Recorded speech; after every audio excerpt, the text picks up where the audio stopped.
From the English Standard Version of the Bible by Crossways Publishing, a division of Good News Publishing of Wheaton, Illinois.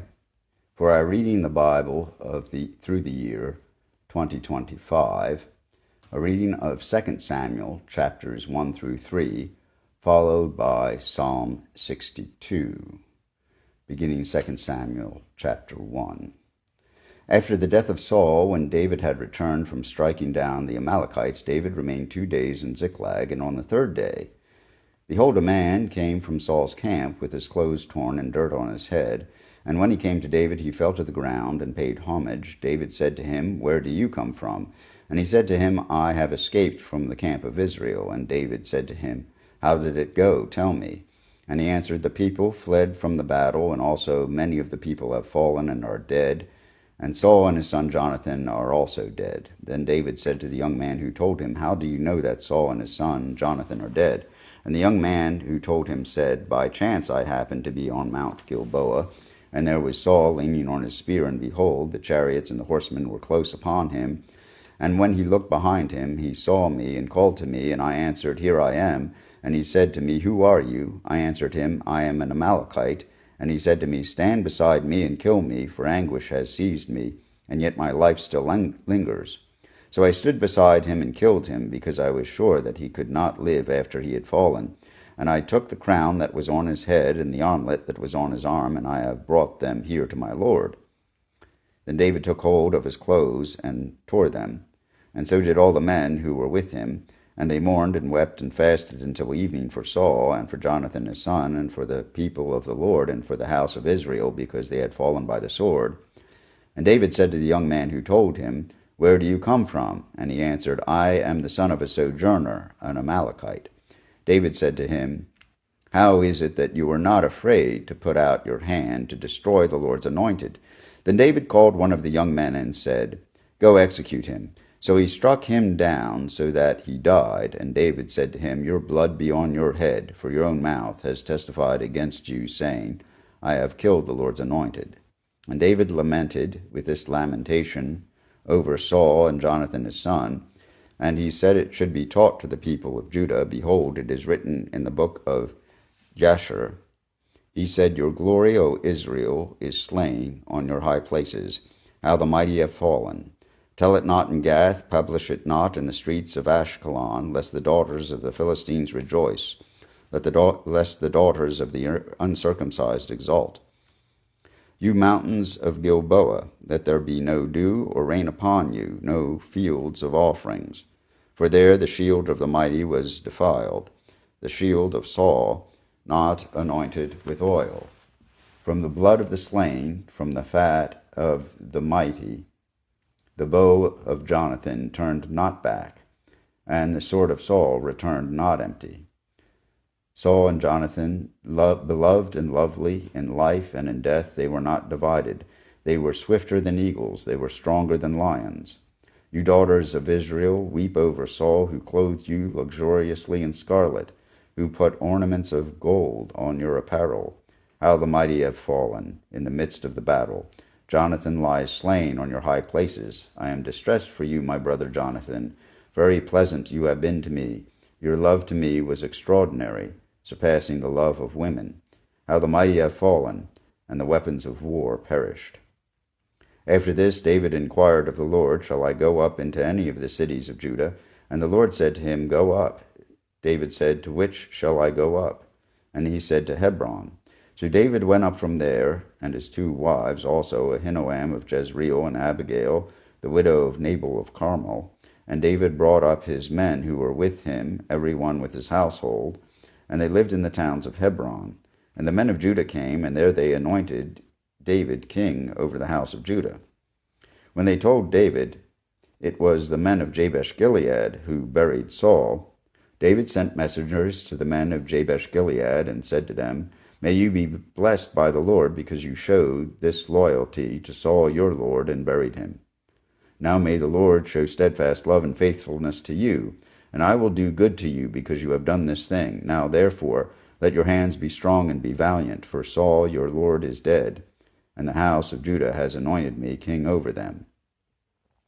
But Abner, the son of Ner, commander of Saul's army, took Ishbosheth, the son of Saul, and brought him over to Mahanaim, and made him king over Gilead, and the Asherites, and Jezreel, and Ephraim, and Benjamin, and all Israel. Ishbosheth, Saul's son, was 40 years old when he began to reign over Israel, and he reigned 2 years. But the house of Judah followed David. And the time that David was king in Hebron over the house of Judah was 7 years and 6 months. Abner the son of Ner, and the servants of Ishbosheth the son of Saul, went out from Mahanaim to Gibeon. And Joab the son of Zeruiah, and the servants of David, went out and met them at the pool of Gibeon. And they sat down, the one on the one side of the pool, and the other on the other side of the pool. And Abner said to Joab, Let the young men arise and compete before us. And Joab said, Let them arise. Then they arose and passed over by number, 12 for Benjamin and Ishbosheth the son of Saul, and 12 for the servants of David. And each caught his opponent by the head, and thrust his sword into his opponent's side, so that they fell down together. Therefore that place was called Helkath Hazarim, which is at Gibeon. And the battle was very fierce that day, and Abner and the men of Israel were beaten before the servants of David. And the 3 sons of Zeruiah were there, Joab, Abishai, and Asahel. Now Asahel was as swift of foot as a wild gazelle, and Asahel pursued Abner as he went. He turned neither to the right hand nor to the left from following Abner. Then Abner looked behind him and said, Is it you, Asahel?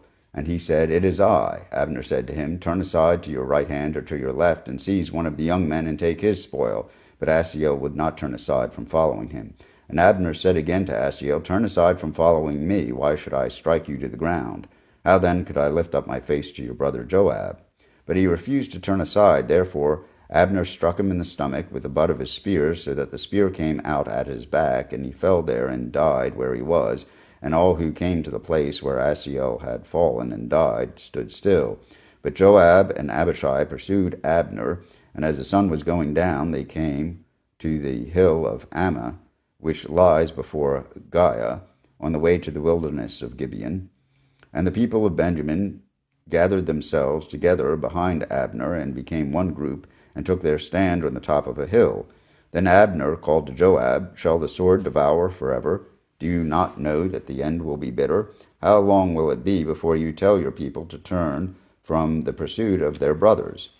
And Joab said, As God lives, if you had not spoken, surely the men would not have given up the pursuit of their brothers until the morning. So Joab blew the trumpet, and all the men stopped and pursued Israel no more, nor did they fight any more. And Abner and his men went all that night through the Arabah. They crossed the Jordan, and marching the whole morning, they came to Mahanaim. Joab returned from pursuing Abner, and when he had gathered all the people together, there were missing from David's servants 19 men, besides Asahel. But the servants of David had struck down of Benjamin 360 of Abner's men. And they took up Asahel and buried him in the tomb of his father, which is at Bethlehem. And Joab and his men marched all night, and the day broke upon them at Hebron. There was a long war between the house of Saul and the house of David, and David grew stronger and stronger, while the house of Saul became weaker and weaker. And sons were born to David at Hebron. The firstborn was Amnon of Ahinoam of Jezreel, and his second, Chileab of Abigail, the widow of Nabal of Carmel, and the third, Absalom, the son of Maacah, the daughter of Talmi, king of Geshur, and the fourth, Adoniah, the son of Haggith, and the fifth, Shephatiah, the son of Abital, and the sixth, Ithream of Eglah, David's wife. These were born to David in Hebron. While there was war between the house of Saul and the house of David, Abner was making himself strong in the house of Saul. Now Saul had a concubine whose name was Rizpah, the daughter of Aiah, and Ishbosheth said to Abner, Why have you gone into my father's concubine? Then Abner was very angry over the words of Ishbosheth, and said, Am I a dog's head of Judah? To this day I keep showing steadfast love to the house of Saul your father, to his brothers and to his friends, and have not given you into the hand of David, and yet you charge me today with a fault concerning a woman. God do so to Abner, and more also, if I do not accomplish for David what the Lord has sworn to him, to transfer the kingdom from the house of Saul, and to set up the throne of David over Israel, and over Judah, from Dan to Beersheba. And Ishbosheth could not answer Abner another word, because he feared him. And Abner sent messengers to David on his behalf, saying, To whom does the land belong? Make your covenant with me, and behold, my hand shall be with you to bring over all Israel to you. And he said, Good, I will make a covenant with you, but one thing I require of you, that is, you shall not see my face unless you first bring Michal, Saul's daughter, when you come to see my face. Then David sent messengers to Ishbosheth, Saul's son, Give me my wife, Michal, for whom I paid the bridal price of 100 foreskins of the Philistines. And Ishbosheth sent and took her from her husband, Paltiel, the son of Laish. But her husband went with her, weeping after her all the way to Bahurim. Then Abner said to him, Go, return. And he returned. And Abner conferred with the elders of Israel, saying, For some time past you have been seeking David as king over you. Now then bring it about, for the Lord has promised David, saying, By the hand of my servant David I will save my people Israel from the hand of the Philistines, and from the hand of all their enemies. Abner also spoke to Benjamin. And then Abner went to tell David at Hebron all that Israel and the whole house of Benjamin thought good to do. When Abner came with 20 men to David at Hebron, David made a feast for Abner and the men who were with him. And Abner said to David, I will arise and go, and will gather all Israel to my lord the king, that they may make a covenant with you, and that you may reign over all that your heart desires. So David sent Abner away, and he went in peace.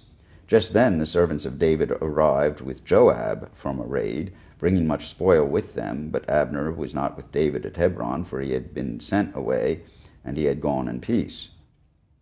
When Joab and all the army that was with him came, it was told Joab, Abner the son of Ner came to the king, and he has let him go, and he has gone in peace.